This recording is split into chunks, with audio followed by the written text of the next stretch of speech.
Olivier Vignol. Pascal Bonnefille. Imoscopie, un podcast Imo Week avec le soutien de Groupama Immobilier.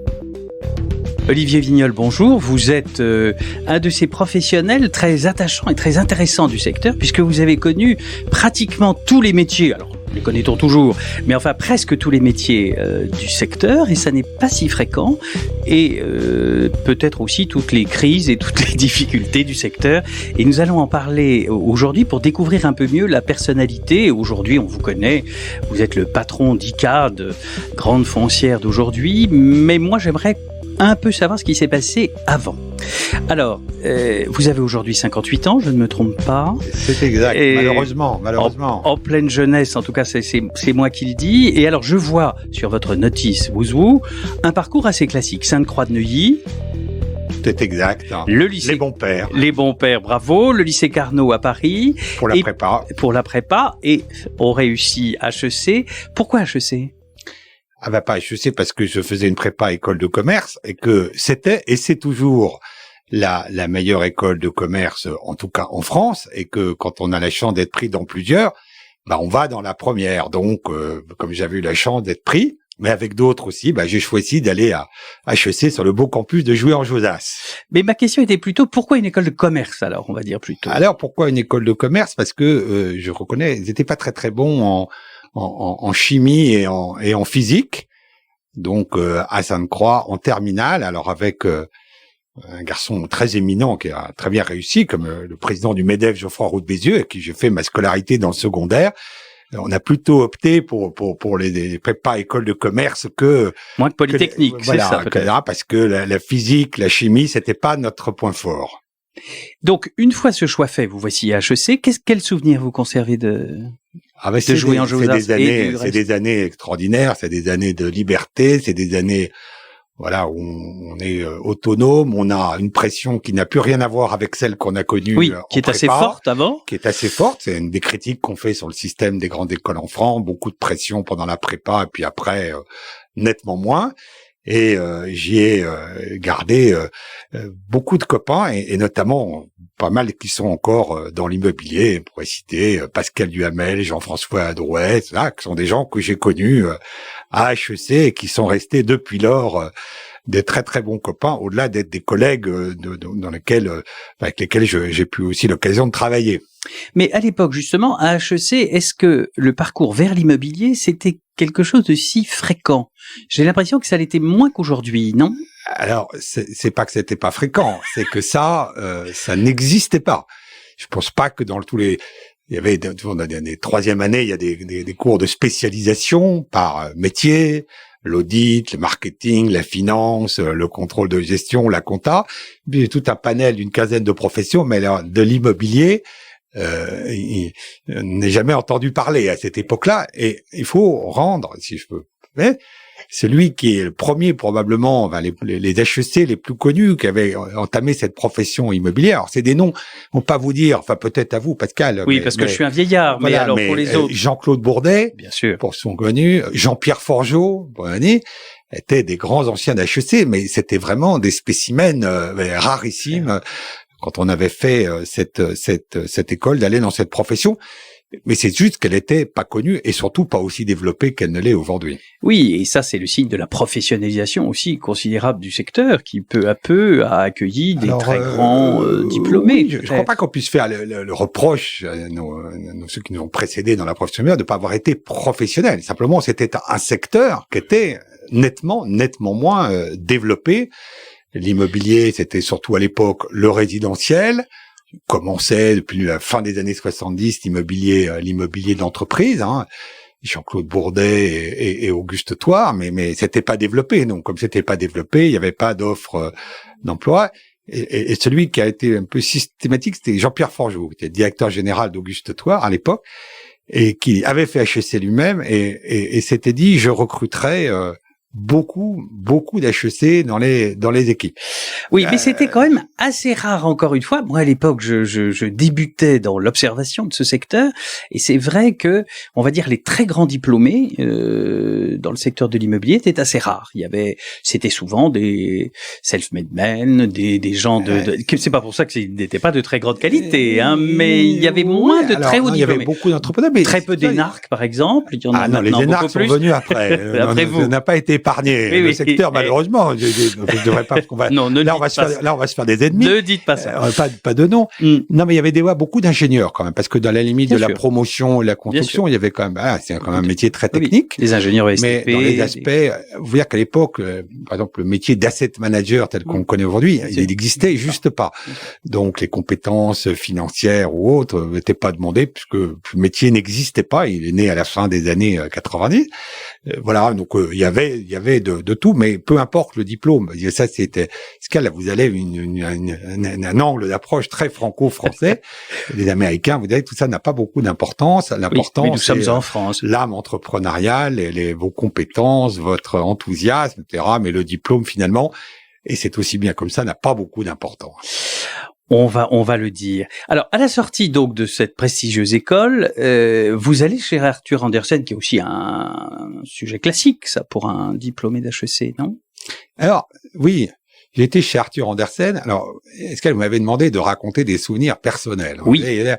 Et en fait, l'histoire, je m'apprêtais à faire un service militaire, parce que à l'époque, dans les choses qui n'existent plus aujourd'hui, on faisait son service militaire, et me voilà parti pour passer ce qu'on appelait les 3 jours, la présélection à la caserne de Vincennes, pour ceux qui la connaissent. Et l'armée n'a pas voulu de moi, au motif, ça ne s'est pas arrangé depuis, que je n'entendais pas bien. Ils m'ont dit, vous êtes, alors non pas P4, ça c'est les gens qui ont des problèmes psychiques, j'étais O4, c'est-à-dire que je n'entendais pas bien, et déjà à l'époque, et donc ils m'ont dit, le service militaire risque d'aggraver votre léger handicap, et donc on veut pas de vous. Et donc du jour au lendemain, alors que je m'apprêtais à passer un peu plus d'1 an à l'époque dans l'armée, et je me suis retrouvé là, et donc il a fallu que je trouve rapidement un job. Et à l'époque, Arthur Andersen, qui est une société qui n'existe plus, qui était le leader mondial de l'audit comptable et financier, qui a disparu après l'affaire Enron, pour ceux qui s'en souviennent.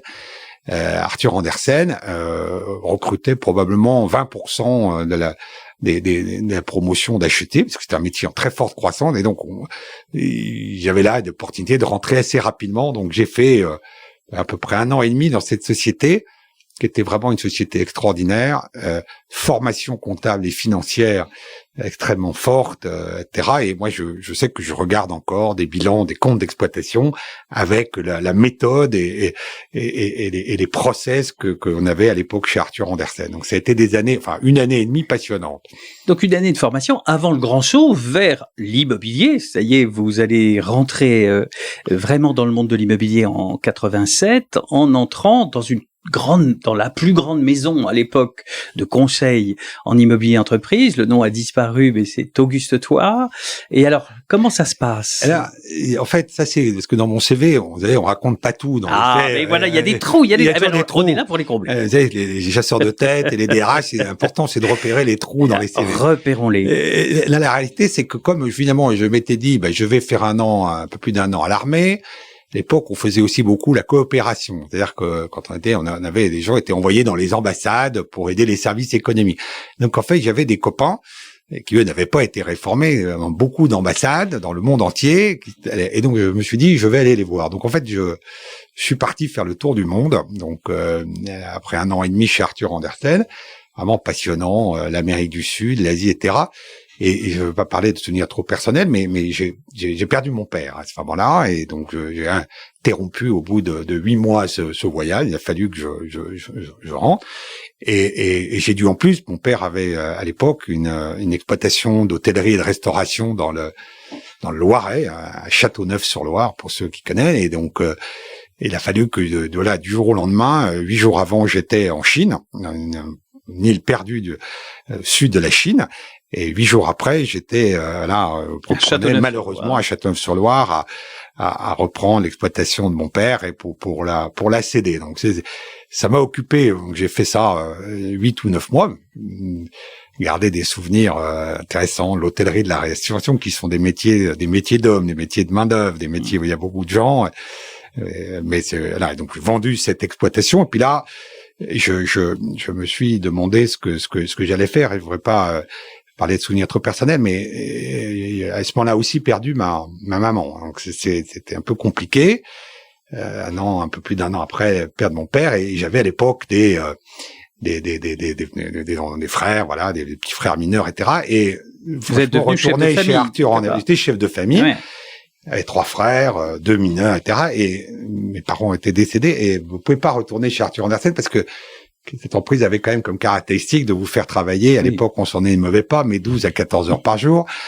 Et c'était pas compatible avec la... Et mon ami, et toujours meilleur ami, Jeff Drouet, patron de Catella Expertise, lui était chez Auguste Thouars. Il m'a dit, écoute, tu devrais venir là, chez nous. C'est un métier passionnant. On gagne très bien sa vie. Et c'est assez flexible en termes d'organisation, d'horaire familial. Tu te bosses finalement autant que tu veux, et tu pourras t'organiser. Et donc, l'histoire, vraiment par hasard, et parce que j'avais besoin de trouver un mode de vie qui était compatible avec mes responsabilités familiales, il m'a présenté Jean-Pierre Forgeot, donc qui était à l'époque le directeur général d'Auguste Thouars. Lui-même HEC, donc on vient d'en parler. Lui-même HEC, et bref, tout ça de fil en aiguille. Donc je suis rentré pour travailler avec des gens qui sont mon premier patron très vite a été un garçon qui m'a beaucoup progressé, Fabrice Alouche, patron de CBRE, et pour faire de la transaction locative dans la rive gauche. Et alors, je suis vraiment ravi d'être parce qu'on peut dire qu'on est Tour Maine-Montparnasse. Nous sommes dans la Tour Maine-Montparnasse. Et j'étais avec Fabrice, on s'occupait de la rive gauche. Et dans les années, donc, on est né à 87, 88, je louais des plateaux dans la Tour Maine-Montparnasse. Cette tour, à l'époque, connaissait un grand succès. Et voilà, j'ai fait de la transaction locative pendant chez Auguste Thouars pendant près de 2 ans et demi, 3 ans. Avec des gens, voilà, comme Fabrice Alouche, comme Philippe Léniel, qui après est parti chez Arthur Lloyd, que j'ai accompagné chez Jean Thouars, Jean-Baptiste Andrieux, qui était le petit-fils d'Auguste Thouars, enfin, et plein d'autres, tous des gens qui sont restés des copains et ont tous, évidemment, pour la plupart, assez bien réussi dans l'immobilier, avec qui j'échange encore beaucoup. À l'époque, il était mon concurrent, Thierry Laroupon, mais on faisait beaucoup d'affaires ensemble. Voilà, c'était une époque, et c'était un métier, la transaction locative, le conseil en immobilier entreprise, inventé effectivement par les 2 frères Thouars, Jean et Auguste, et il faut bien le dire par Jean-Claude Bourdet également, et par le père de Jean-Claude Bourdet, pour cela raconte des histoires, des noms que personne connaît, mais c'est le fondement de ce qui sont aujourd'hui les Kochman, les John Slang, etc. Et c'était un métier qui démarrait. Moi, je sais que quand dans mon cercle d'amis, etc., je disais que je faisais de la transaction locative en immobilier d'entreprise, les gens ne voyaient même pas de quoi je parlais. Oui. Ça a été 2 années et demie extraordinaires. Mais voilà. C'est un métier que vous allez poursuivre sous d'autres cieux ensuite, puisque vous allez aller chez ce qu'on appelle à l'époque DTZ Jean Thouars. Alors là, oui, il faut voir, on est en alors entre-temps, j'ai fait un petit passage assez bref dans le groupe Sari Série. J'ai connu en 91, je suis parti animer la structure de commercialisation qui s'appelait Carré Conseil de Christian Pellerin, Sari. J'ai signé mon contrat, je me souviens toujours, un vendredi en début d'après-midi. Et le vendredi soir à 20h, il y avait le 20h de TF1, et Christian Pellerin venait s'expliquer. Et il venait d'être entendu, ce que je ne savais pas toute la journée, par la brigade financière de Nanterre. Et il venait expliquer qu'il n'avait rien à se reprocher, que tout est bien. C'était une opération que certains ont connue, la Tour BP, des problèmes de la Tour BP, et qui a été un peu, malheureusement, le début de la fin de l'empire de Christian Pellerin, avec la crise qui s'est greffée par-dessus, plus ces problèmes un peu spécifiques de la Sari. Moi, j'ai connu 1 année et demie là-bas. C'était vu exploser l'empire de Christian Pellerin. Il n'y a pas d'équivalent aujourd'hui. À l'époque, la Sari, la série, c'était le groupe ultra dominant en immobilier, à la défense, et pas que, en région, etc. J'ai vu ce groupe poser, vu des trucs un peu curieux, voilà, les descentes de la brigade financière, les descentes de l'actionnaire majoritaire, la Compagnie Générale des Eaux, enfin bon. Et je suis reparti effectivement après rejoindre Philippe Léniel, Jean-Marc Rodel et le toujours sympathique Jean-François Drouet, où à tous les quatre, on a repris Jantoire, qui était une société de conseil, de broker immobilier plus petite. Hein. Oui. Les deux frères s'étaient séparés, mais Jantoire avait moins développé qu'Auguste Itoy, et avait été racheté par une banque.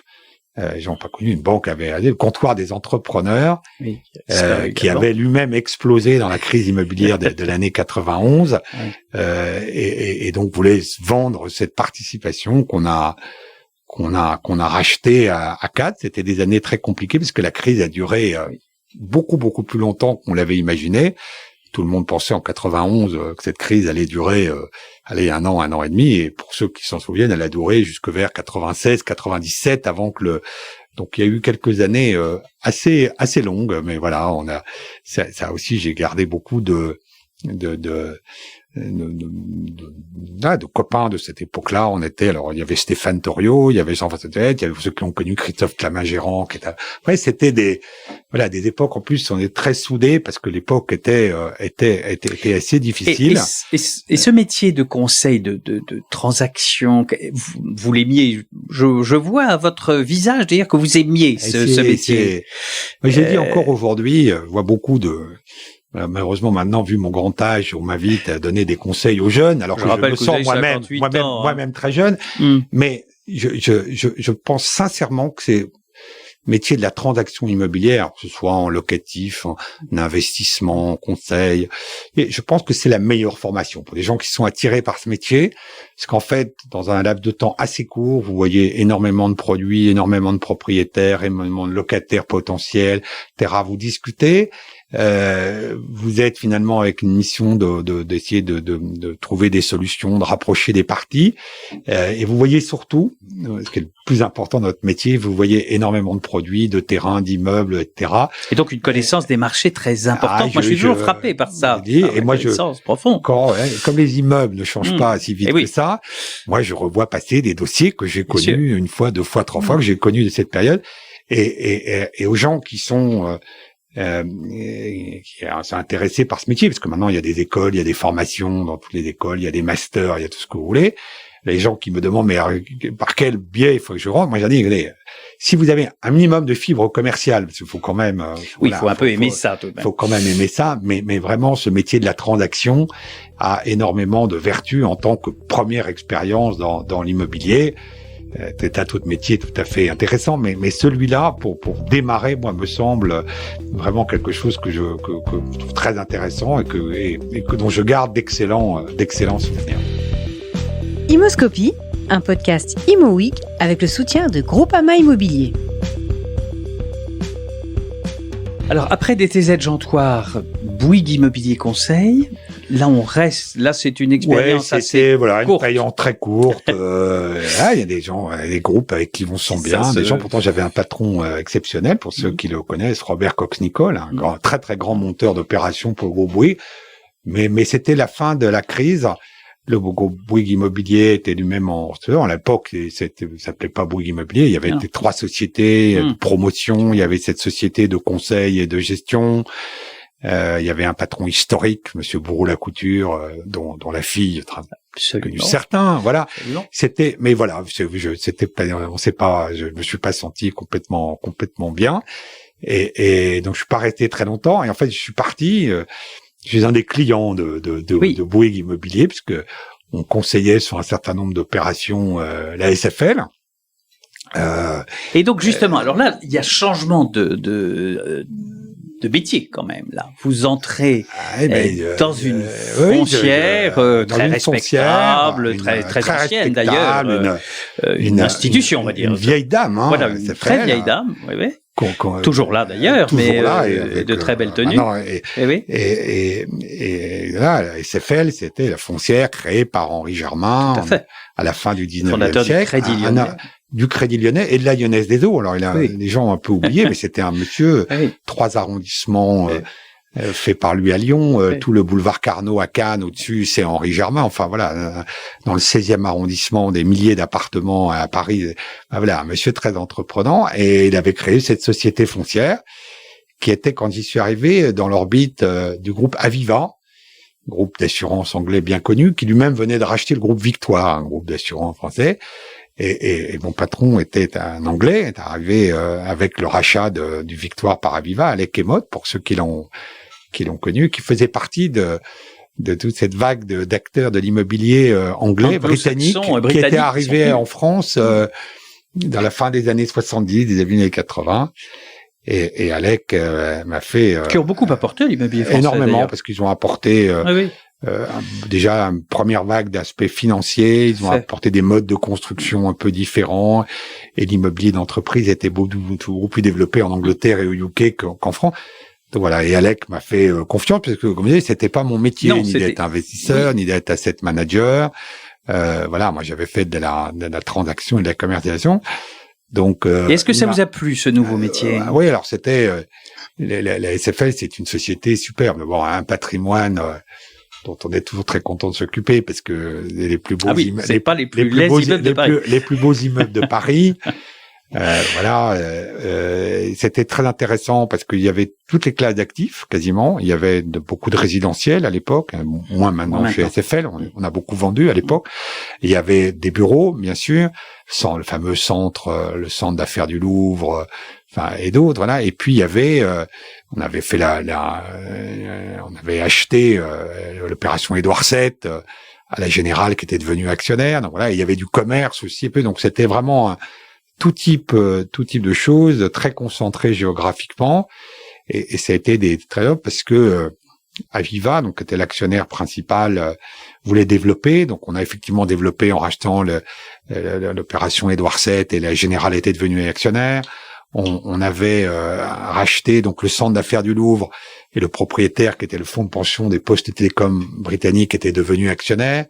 On avait fait une opération très considérable à l'époque de tout le portefeuille, le patrimoine d'Exor, dans la famille Agnelli, tous les immeubles connus de l'avenue Montaigne, des Champs-Élysées, et le groupe Exor était devenu actionnaire de la SFL. Donc ça avait été des années de croissance, d'apport, d'innovation. On sortait de la crise des années 90, donc tout montait, les loyers, les valeurs. Ça, c'est les temps merveilleux de l'immobilier. La création du régime SIC en 2003, donc qui a boosté le développement de ces sociétés foncières. Donc ça a été de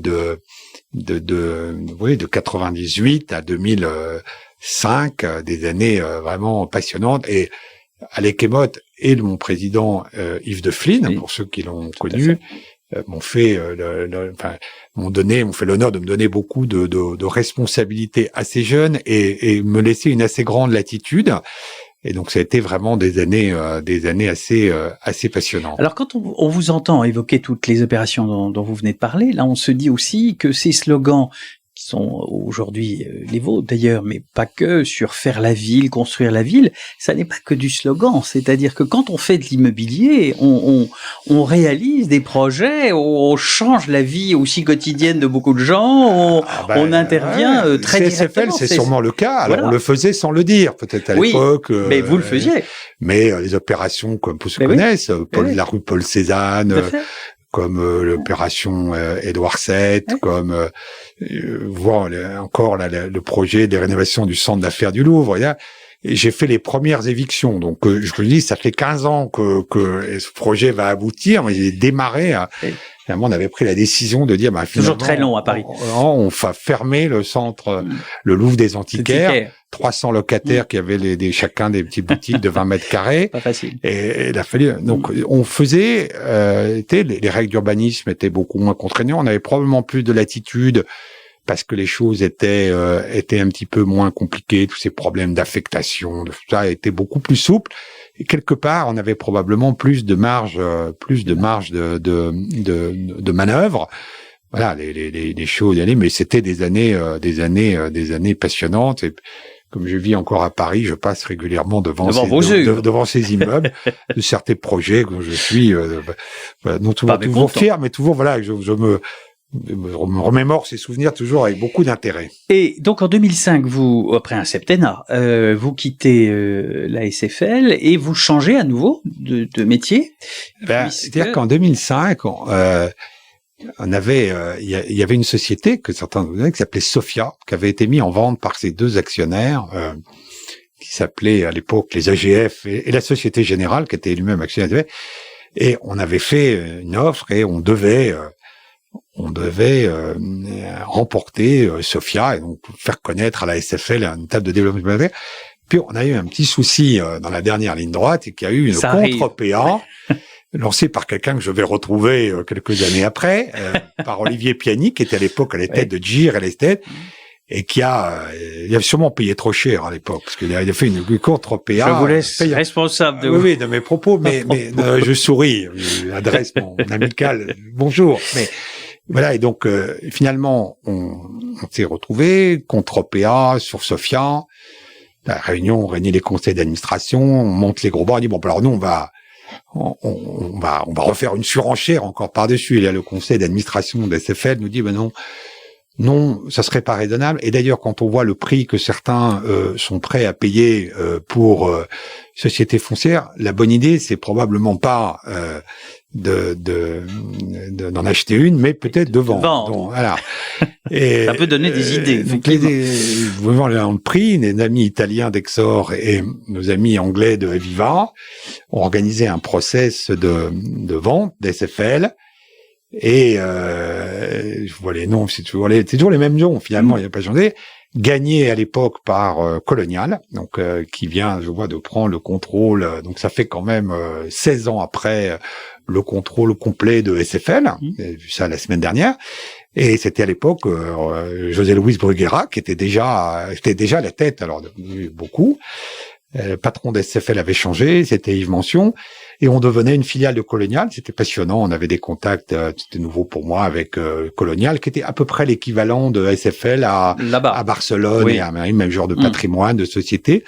Donc c'était, et là, le conseil d'administration très prestigieux de Colonial, avec monsieur Samarange, qui était à l'époque le président de l'EDC. Donc tout ça, c'était bien, mais voilà, j'avais fait 7 ans, je me suis dit, bon, c'est une nouvelle étape. Allons peut-être voir ailleurs. Et voilà, et j'ai croisé la route d'un monsieur exceptionnel, que je salue aussi, qui est Bernard Michel, qui était à l'époque comme dans le groupe Crédit Agricole et qui avait la responsabilité de plusieurs métiers et fonctions et qui sera plus tard président. Il avait donc la responsabilité d'une société qui s'appelait Crédit Agricole Immobilier, qui est une société un peu particulière.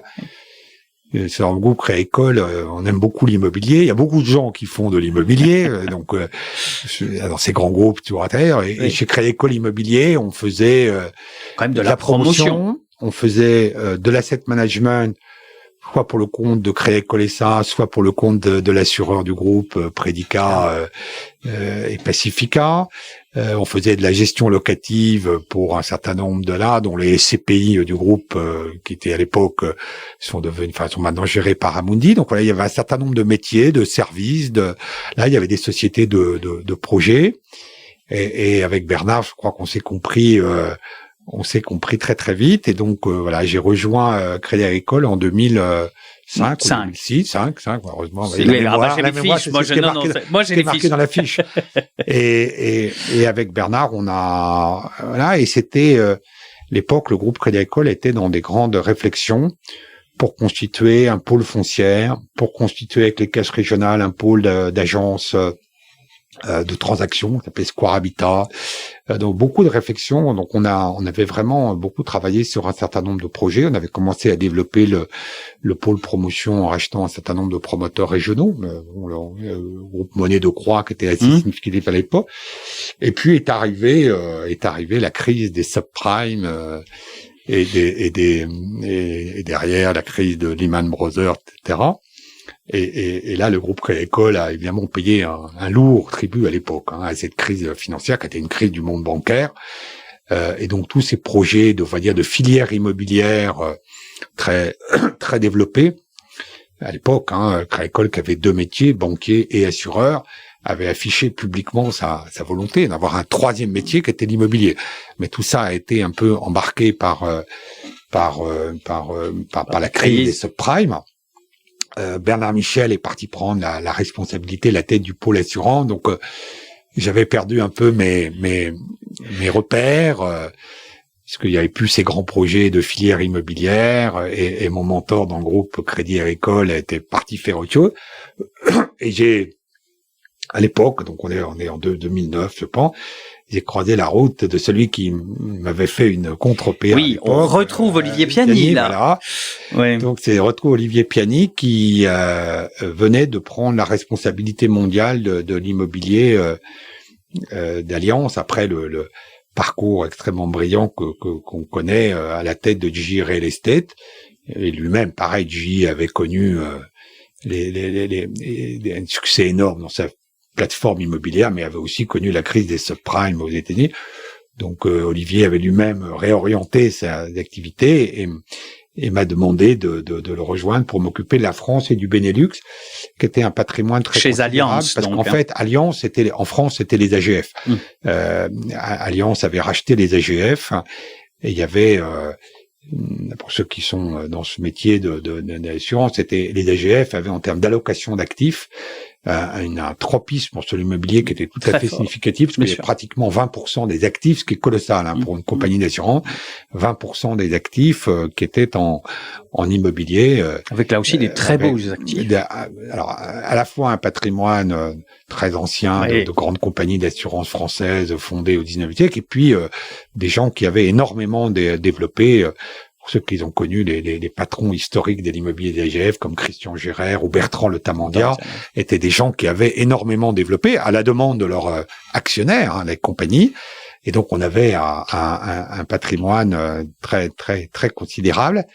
Et nos amis allemands disaient, bon, pour la compagnie française, il y a assez, même, faut même plutôt vendre parce que 20%, c'est beaucoup.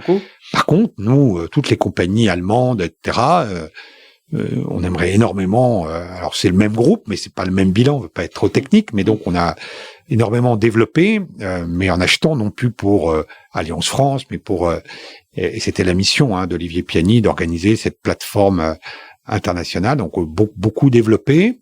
On avait énormément de projets de développement. Il avait hérité de Bertrand Le Tamandia, que je salue aussi. Énormément de très beaux projets comme l'ANEC, la Tour Cristal sur le front de Seine, la Tour PFA à la Défense. Enfin, on avait vraiment de très très beaux projets de nation à une période. Là, à partir de 2010, le marché s'est amélioré. Un peu amélioré tout de même. Donc c'est plus facile quand on a le vent arrière. Pour les jeunes, je dis ça. On est tous très bons, mais quand même, quand le vent souffle dans le bon sens, forcément, ça marche améliore mieux. Les prestations. Et à partir de 2010-2011, c'est sûr que il restait quelques effets de la crise, mais tout ça se normalisait. Donc ça a été des années. On a fait beaucoup de projets, beaucoup de développement, beaucoup d'acquisitions. Avec, je crois qu'elle est toujours à la tête de ce métier, avec Carole Tranvanlieu, on avait lancé le métier de financement de dette.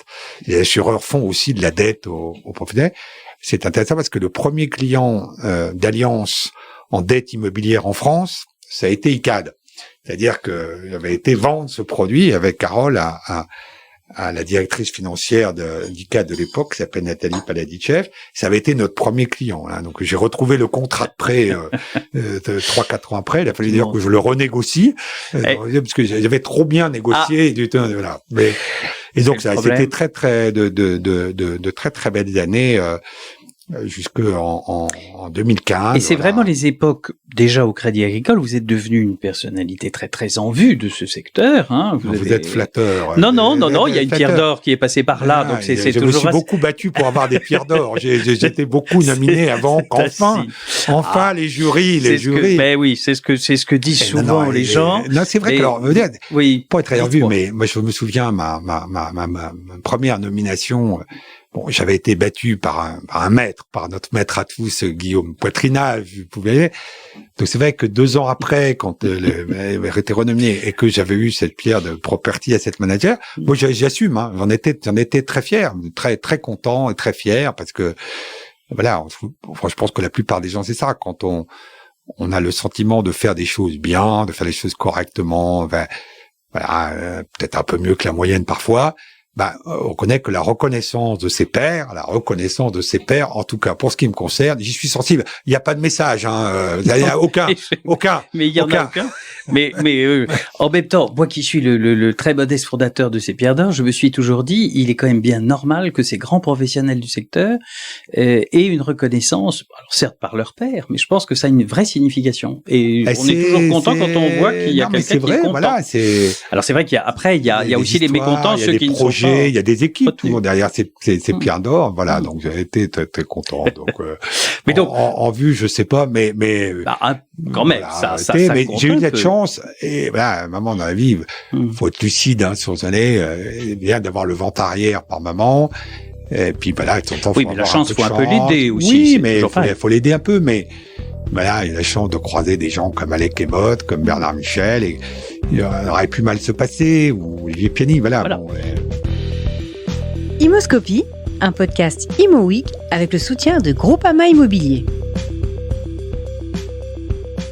Et là, ça se passe bien chez Allianz, puisque vous allez y rester presque encore un septennat, mais vous réduisez légèrement le mandat, c'est lié d'ailleurs à l'actualité politique en France, et arrive 2015, où là, vous avez donc...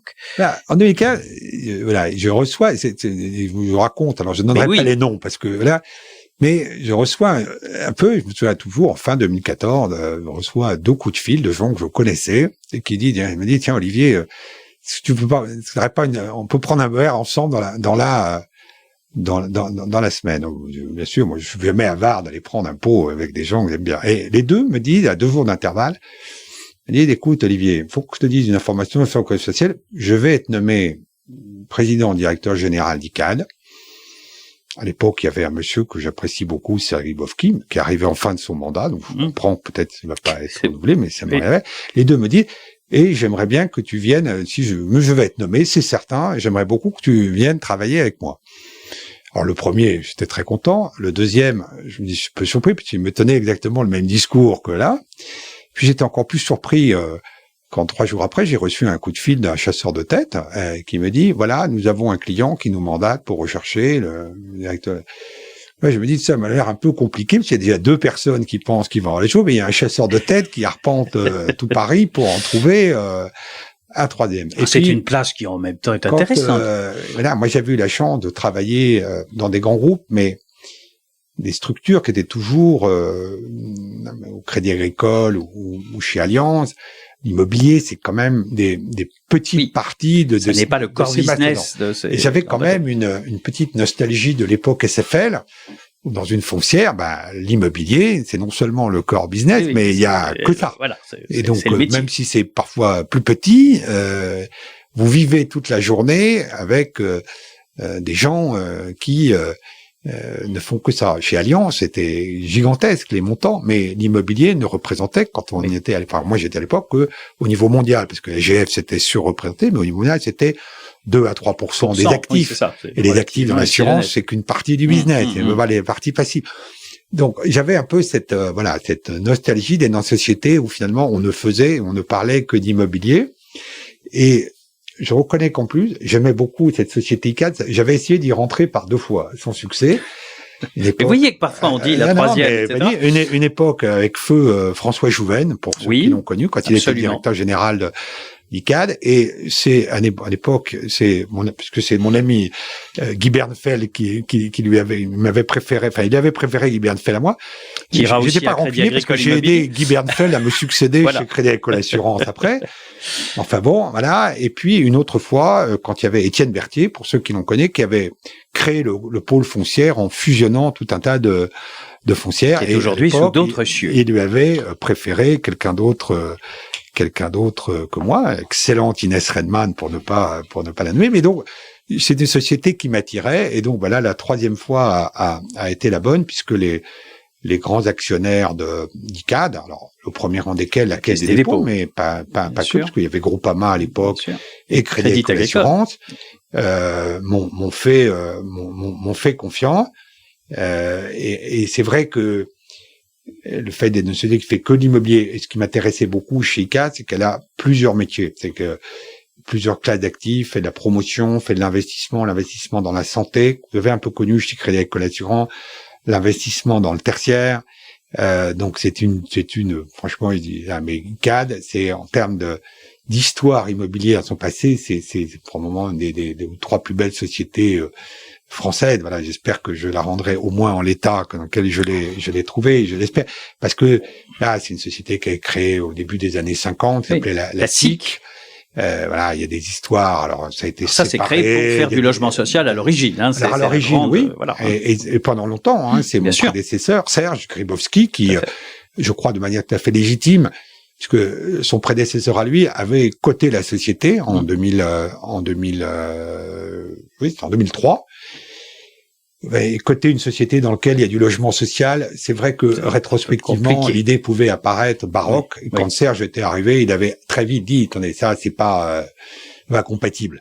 Donc, il avait fait cette séparation du patrimoine social d'ICAD qui s'était recentré vraiment sur des métiers d'intérêt plus privé, et une grosse partie de portefeuille social ou intermédiaire d'ICAD a été soit vendu, soit maintenant est dans l'orbite de CDC Habitat.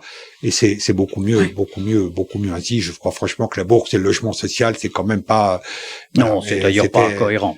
Et donc, moi, il m'appartient pas de commenter, c'est pas pourquoi un conseil un jour décide de pas renouveler le mandat. Voilà, mais moi, je reconnais que j'étais très content de succéder à Serge, je pense que c'était une société et c'était un peu ma pierre d'or professionnelle. Parce que voilà. Moi, je peux aussi dire que depuis, quand même, la maison a beaucoup changé. Elle n'a pas changé que de siège social, c'est depuis quelques années, mais elle a changé de braquet quand même. Alors,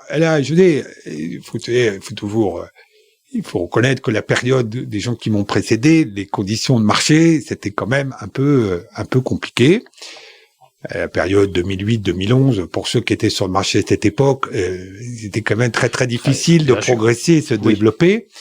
Après, ICAD a eu, moi j'ai connu la fin de l'histoire de manière positive. ICAD avait eu une opération qui malheureusement s'était mal déroulée pour ce qui était la fusion avec Silic, qui était la foncière de Groupama.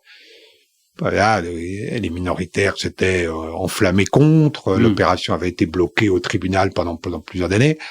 Donc, c'est vrai que ça avait probablement. Il y avait eu un changement de culture d'abord, il me semble, d'une entreprise. Donc, à l'origine, la SIC, alors ça c'est très ancien, mais enfin qui était donc une société plutôt de logement social, qui était passée au logement privé de façon pure, à la promotion, etc. Et puis il y a eu les sujets dont vous parlez à l'instant, qui ont été un tout petit peu sans doute complexes. À l'époque, moi je n'étais pas allé à l'époque, je comprends que c'était un peu compliqué. Voilà, il y a Groupama qui avait eu un moment besoin de se défaire de cette foncière, donc ICAD, filiale de la Caisse des dépôts, c'était probablement spontanément présenté pour mais l'opération, mais de la faute, à cause des minoritaires qui s'étaient et donc c'est un truc qui avait bloqué la société, tout le groupe pendant plus de 2 ans, quoi. Donc c'était un peu compliqué. Donc moi j'ai eu la fin de cette affaire-là, le contentieux juridique était réglé, et il fallait faire l'intégration vraiment opérationnelle. Dans un marché qui repartait, donc ça a été une période passionnante parce que après c'est plus facile de faire des choses quand vous sortez d'une période un peu difficile.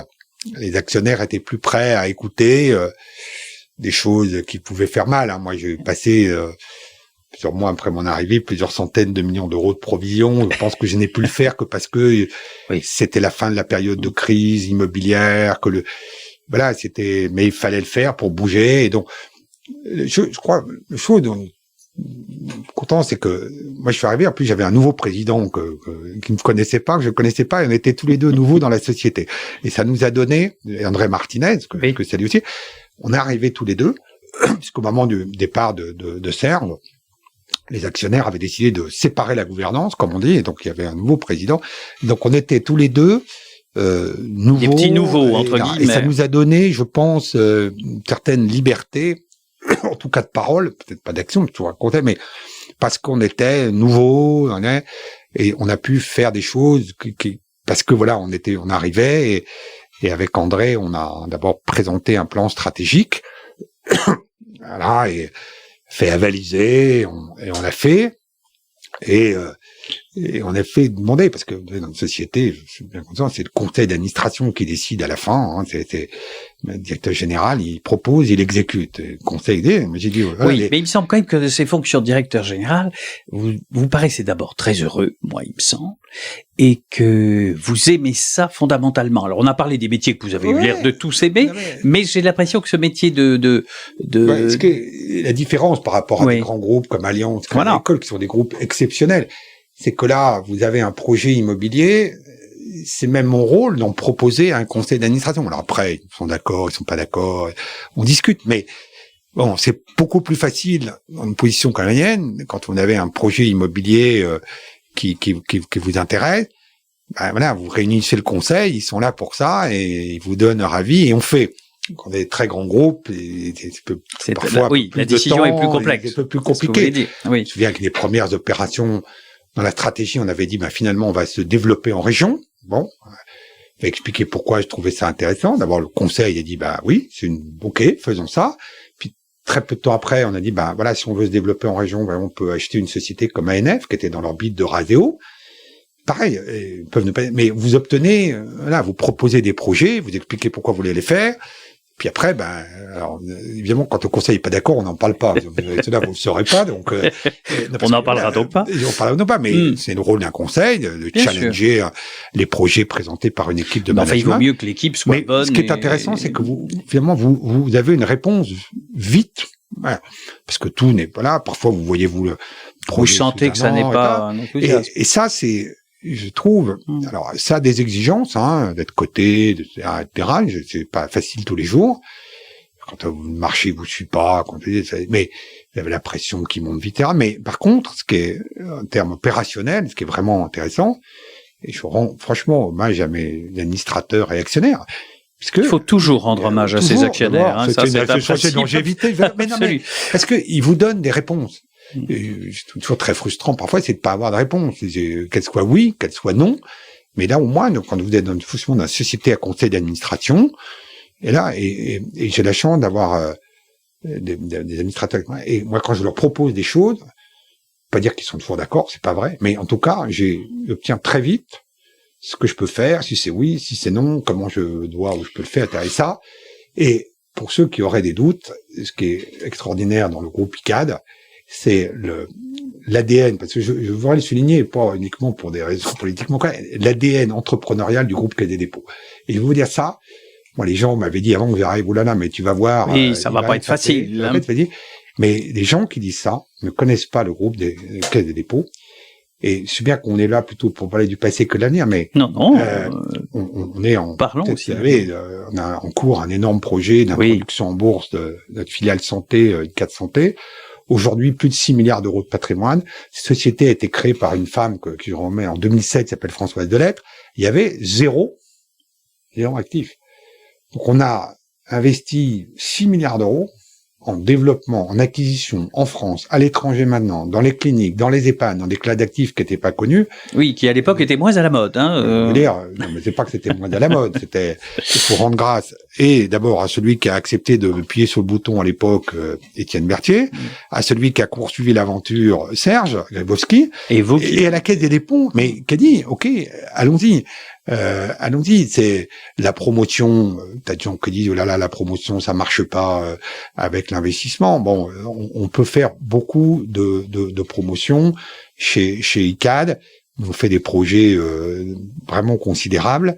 Et bien sûr, on est challengé sur les paramètres financiers, sur les conditions d'exécution, mais on a cette chance d'avoir, in fine, je pense que dans l'ADN du groupe Caisse des Dépôts, je suis pas là pour parler à leur place, mais il y a cette envie de bâtir et de construire, qui quand on est dans l'une des filiales immobilières, parce qu'il y en a plusieurs dans le groupe Caisse des Dépôts, des filiales qui font l'immobilier, mais on en bénéficie, et ça c'est vraiment, je reconnais que c'est une motivation très forte pour aller travailler tous les jours. Quand on vous entend, Olivier Vignol, on se dit que c'est pas très étonnant que vous aimiez le marathon, parce que j'ai l'impression que vous êtes un homme qui, il y a quand même une volonté très forte. Je voudrais que vous nous disiez un petit peu un mot de ça, parce que moi qui suis c'est sûrement coureur de marathon.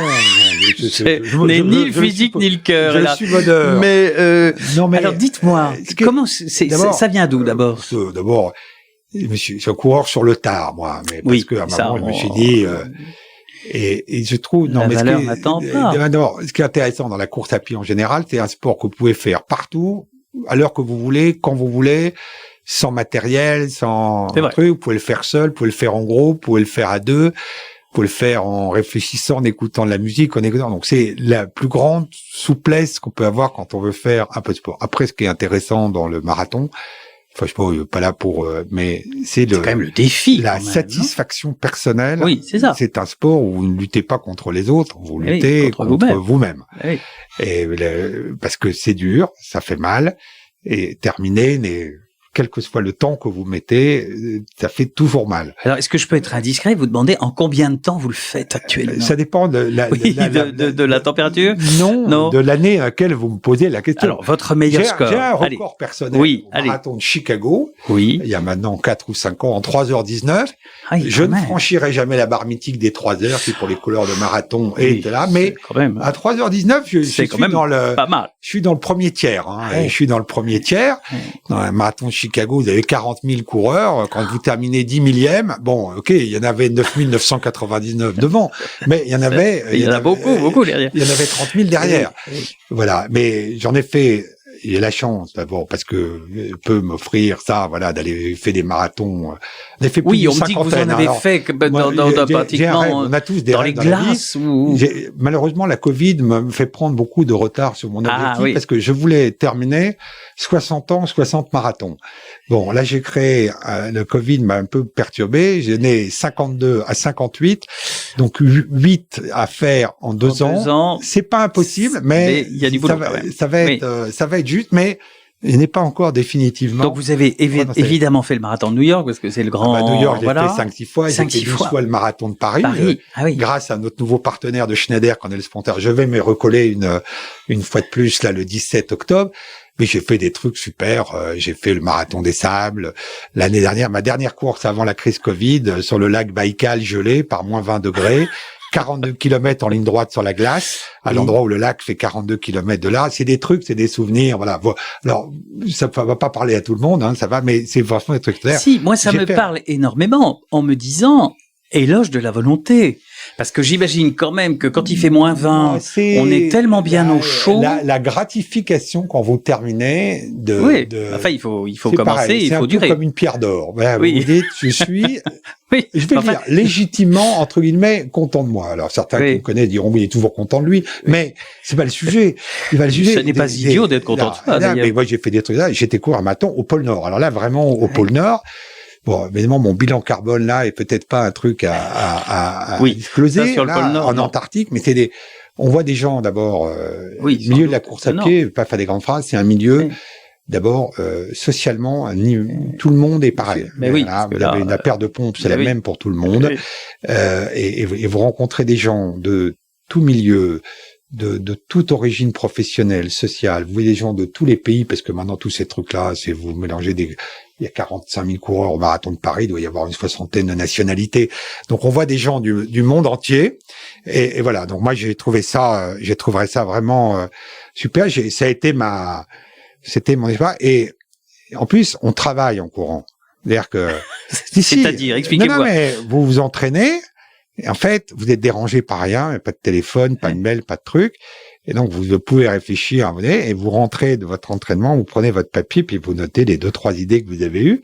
Donc, encore une fois, donc, je veux bien que j'essaie d'entraîner quelques groupes d'ICAD, mis au marathon. Donc, on a emmené ICAD, marathon de New York, on a emmené ICAD à Saint-Pétersbourg, un groupe. Et puis là, on va ramener un groupe dans quelques semaines au marathon de Marrakech. Et je vous assure que j'ai pas eu de plus grande satisfaction quand j'ai vu certaines personnes qui, se pensaient incapables de courir un marathon. Oui, vous me regardez en disant ça. Pas du tout. C'est parce que vous êtes en face de moi, mais des gens qui ne pensaient pas qu'ils pouvaient. Oui. Et moi, je leur avais dit, vous êtes sûr, vous mettrez 4 heures, 4h30, 5 heures, 5h30, c'est pas le problème. Oui. L'essentiel, c'est de le faire. Faites ça, et si vous terminez, bravo. Vous connaissez peut-être la phrase fameuse d'Émile Zatopek, grand coureur hongrois, et là, 2 fois médaillé olympique, Il disait, là, on veut faire du sport, on court 100 ou 400 mètres. Si on veut changer sa vie, on court un marathon. Et je trouve que c'est vrai. Alors, on change peut-être pas sa vie, mais on change le regard qu'on a sur soi-même. On prend toute personne qui termine un marathon acquiert une confiance en soi qui est colossale. Et vous voyez des gens, pas s'ils ont changé de vie, mais qui en tout cas, on les a entraînés, embarqués là-dedans. Ben voilà, on reprend une confiance en eux, et ça c'est aussi gratifiant. Bon, je finirai jamais sous la barre des 3 heures, mais bon, voilà. Mais en tout cas, on vous remercie beaucoup, Olivier Vignol, et puis je sais que vous allez continuer à courir.